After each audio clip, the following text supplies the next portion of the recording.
Have you ever thought about working less? Just like that? It's crazy, right? Or isn't it? We'll find out today. Welcome to the Soft Skill channel. My name is Sebastian Jung and today I'd like to talk with you about reducing working hours. This appears in the media every now and then. I see articles about it on a regular basis about things like the 4-day week or the 6-hour day. And usually the story is that some company gives it a try, so implements it at itself. And the deal is usually something like that. You can work 6 hours instead of 8 and you still get the same salary if you manage to get the same amount of work done. And there are always discussions about how it will work out and if it is possible, and discussions if we need different working times on a society-wide level. But in the end, it only applies to those lucky few who work at that specific company. However, we can also have it the other way around. As employees, we can also choose to work fewer hours on our own initiative if the company and the laws and regulations of our country allow for it. In Germany, we are somewhat lucky here because, according to German law, we are entitled to working part-time if we choose to do so, and it is difficult for the company to reject such a request. So I would like to talk about this today because I think more people have the option than just a lucky few.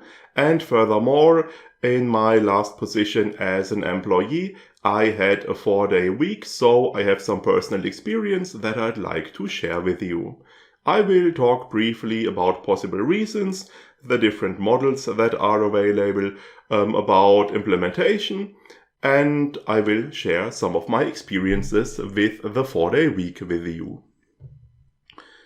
The reasons, I guess, are pretty obvious. We would like to have additional spare time, additional leisure time, more time for our friends and family, more time for our hobbies, more time for whatever we like to do. Now, it still is rather rare and uncommon that people actually reduce their working time despite the reasons being so obvious. So why is that? I think it is somewhat uncommon, somewhat unintuitive for us to put our focus on our private life instead of our career and to consciously accept to earn less money. In this regard, I find a statement interesting I read in a German article by one Vlada Kolosova. She said, "When I am sitting at our local river on my day off and I'm just enjoying myself, I'm just enjoying my life, I am pretty much exactly where I imagined myself to be after a long and successful career." And I can very well agree with that. When I had the 4-day week, this felt like pretty much the greatest achievement to me I had ever accomplished in my working life so far, because there I really had gained something that was really valuable to me and that really made a difference in my life. I think a lot of us are able to increase their income over time, to increase their salary through negotiations, through changing jobs. So a lot of us manage to gain more money, higher income of money over time, but we rarely think about if we wouldn't rather have some additional time rather than some additional money, and time is just as valuable, if not more. And an important aspect to also consider here is that spending money, shopping, consumption might also be a form of compensation.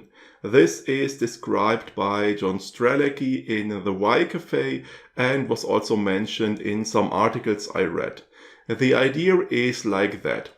We spend a long day at work, we return home, we are exhausted.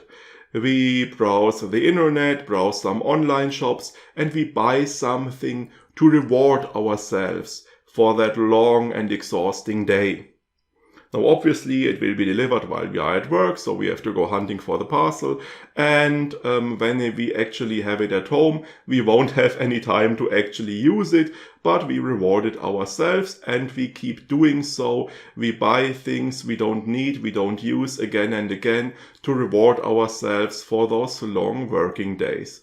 And the idea obviously is if we have more spare time, more leisure time, we might not need to do so much shopping, and it might actually not be that difficult to make do with a lower salary. So if we want to reduce our working hours, which models are available?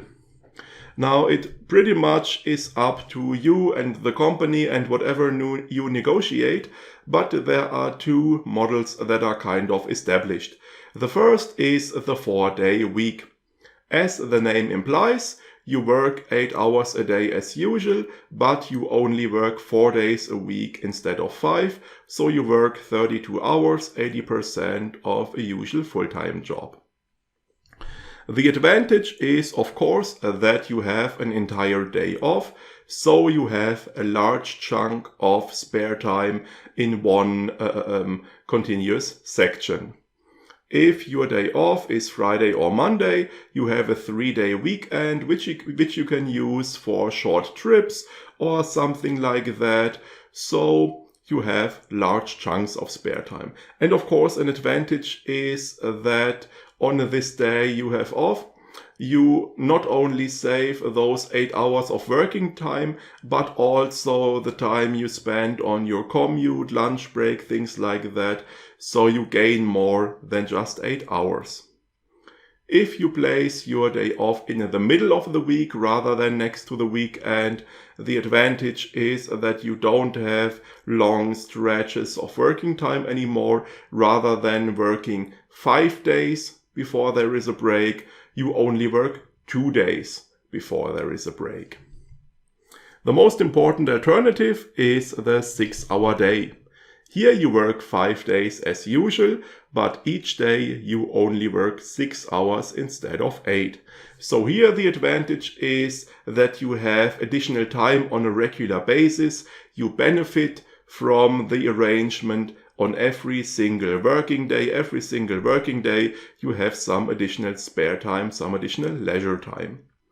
And since you don't have to work 8 hours in one stretch or only 6, you might be more fit, more rested when you start your after work hours, and you might do things like sports, social activities, pursue hobbies, things like that, rather than just sitting in front of the TV, because you are better rested.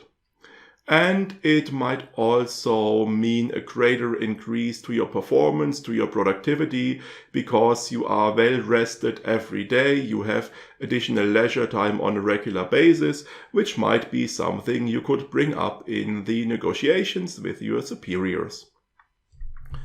The disadvantage of the 6-hour day is that it is a bit more expensive.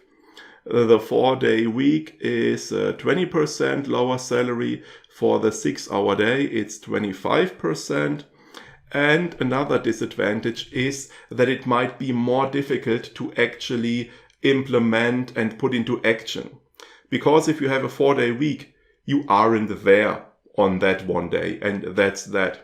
However, if you have a 6-hour day, you need to be able to really finish work and go home after those 6 hours are over. And there are probably requests from colleagues and something you would like to finish. And maybe there is currently a crisis, and you might very well end up working 8 hours after all, while being paid for only 6.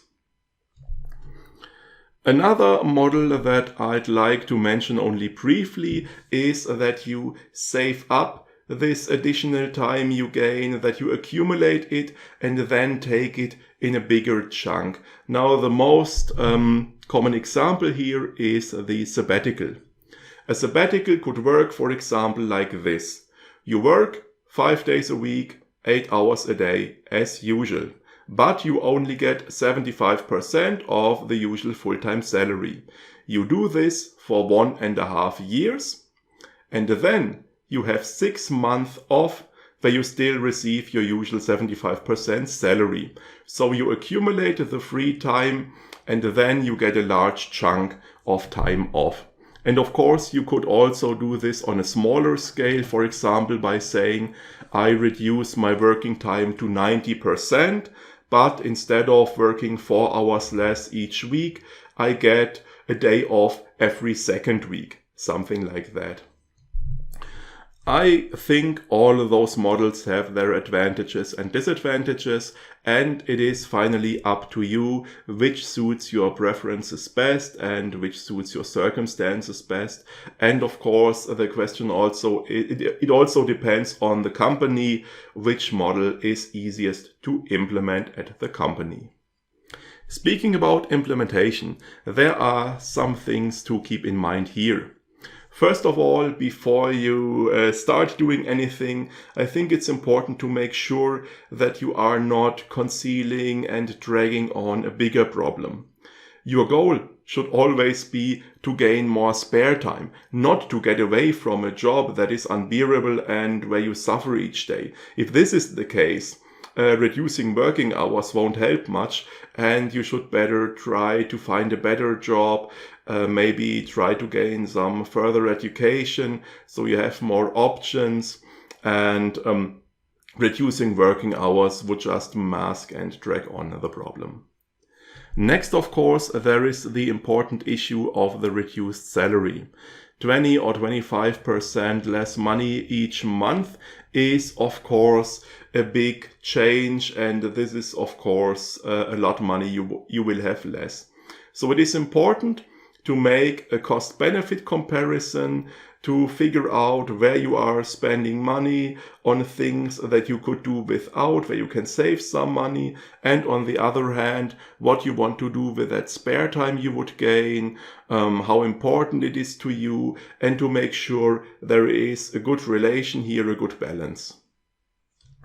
What I certainly recommend is that you do a kind of trial run. Next time you receive your salary, you just take 20 or 25% of that and put it on a long-term saving account. And you figure out how you can make do with what is left, and how easy it is and how difficult it is. And you do this for a couple of months, and then you know how things will work out for you. Of course, it is also important to consider the framework, the framework conditions, for example, local laws and regulations. For example, if Social Security works in a way that earning less money means receiving a lower pension later, you might need to invest some money privately for your pension, which will of course mean additional costs. Another thing you need to consider is the risk for your career and for your social environment at work. Now, this of course depends on your company, on the company policy, company culture, the stance they have towards such part-time work and flexible work models. But there is of course a risk that you will be at a disadvantage in comparison to your full-time colleagues. For example, that one of your colleagues will get a promotion instead of you because superiors believe that it's important to have someone who works full-time. So you certainly have to take that into account. And there is also a risk that there will be problems with your colleagues, that they might be adverse to the idea, that they might oppose the whole thing. So it is a good idea to check out beforehand what people's positions are, to talk to the people around you, to your superiors, to your colleagues, find out which stance they have, find out what the company policy is towards things like that. And a good idea here is to figure out if there already are people at the company who have a 4-day week, a 6-hour day, things like that, and ask them about their experiences, how things worked out with their superiors, with their colleagues and everything, and So you get an impression of what to expect. And finally, the additional spare time, leisure time you gain is also where there might be some risks. One aspect that was often brought up in articles is that people tend to overburden this additional spare time with activities. They try to schedule everything into this time they gained, everything that they weren't able to do before.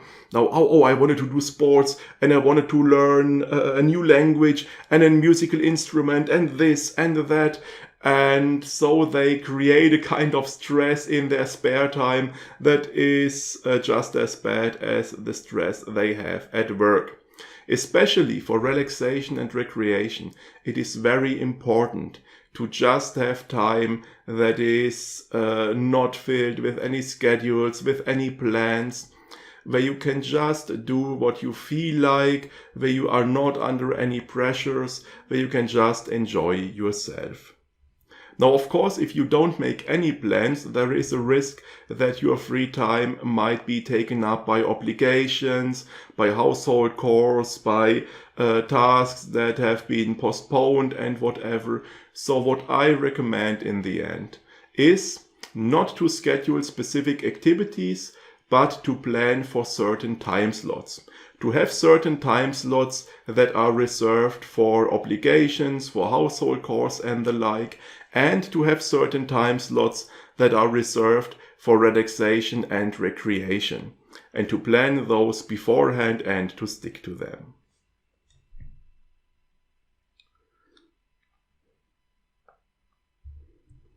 Now, as I said before, in my last position as an employee, I had a 4-day work week, and for me it worked like this. I had been at that company for a couple of years, and over time I had gained some increases to my salary. And when I switched to the 4-day week, I basically went back to my starting salary. So I basically exchanged all of the salary increases I had gained for this additional day off each week. And for me, this was a great exchange. I valued this day off highly, and it was much more valuable to me than the money I traded in for it. I chose the Monday as my day off. I think a lot of people tend to choose the Friday, which seems to be natural in some way, but I recommend the Monday. First of all, it kind of upgrades your weekend. Sunday evening, you know, oh, tomorrow I have a day off, so it is a more relaxed day. You also can postpone any tasks you have during the weekend, anything that comes up during the weekend to Monday, so you can enjoy the weekend with your partner, and then on Monday you can finish some tasks. And it is also a nice fluent transition into the new working week. You can take a breather and say, oh well, this is the new week. What is there to do this week? What do I want to accomplish this week? And then Tuesday you really start working. And an important advantage of Monday is that you have pretty much the same rhythm as your colleagues. When you start on Tuesday, you are in the same rhythm as your colleagues. You don't have to permanently say, oh, well, yeah, I won't finish this week because I'm not here on Friday. We better schedule this on some other day because I'm not here on Friday. There you are just a bother and an obstacle for your colleagues. But if you start on Tuesday, it doesn't matter that it is the first day for you and the second day for them. You are in the same rhythm. You proceed through the rest of the week in the same way, and working together is much easier. Speaking about Tuesday, I always disliked Tuesday in the classical 5-day week. I know a lot of people hate Monday, but Monday has its good points. You are well rested and fit because of the weekend. Maybe it's nice to see the colleagues again after you didn't see them a few days. And it is also nice and interesting to see what there is, which topics there are for the new week. So there is some excitement and curiosity. But Tuesday are always found disappointing because you have to do a lot of work, but you don't feel like you're getting anywhere. You're still within the first half of the week. You didn't reach the middle as you do on Wednesday. So I disliked Tuesday. And this disappointing Tuesday pretty much goes away if you have a 4-day week, because you have the first day where you start your week, you have the next day where you reach where you are halfway done, and then you're approaching the weekend, and this is very nice.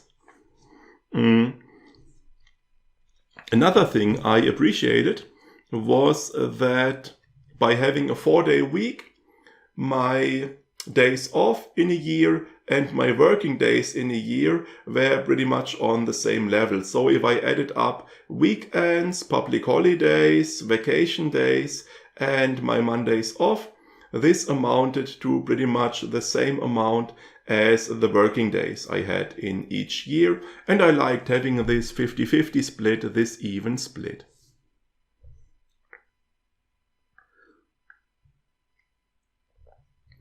And another thing I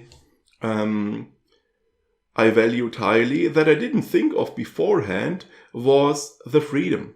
I still recall one of my first Mondays off, and I was just walking through the city. I was doing nothing special, and it was a great and an overwhelming feeling to be able to have the freedom to be where I wanted to be, to do what I wanted to do on a regular workday, on a regular Monday. And this was really great and has always been great since.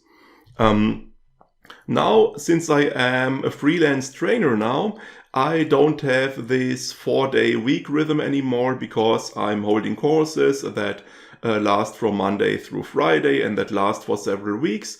So now I have the usual 5-day week again, but in between courses I always have a couple of days or a couple of weeks off. So I think overall I still have this even split throughout the year, and this still works nicely for me. And I think I wouldn't want to go back to working 8 hours a day, 5 days a week throughout the entire year without any additional breaks. I wouldn't do that if I can avoid it, because I really value this additional time I gained.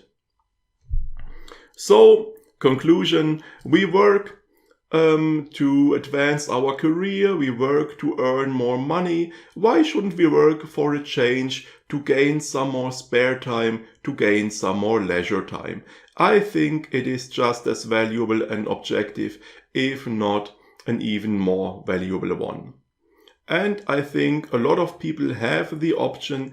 Of course, you need to be able to afford it, and your company and your country's laws and regulations need to allow for it. But I think a lot of people have an option for that. And if they do, I think it's important to do it properly. And I hope my video was of some assistance in that regard. I hope you use some of the additional time you gain to give the video a like, subscribe to the channel, and maybe write a comment. I would be quite happy about that. We will see each other again next week. For today, I'll take my leave. Have a nice day. See you next time.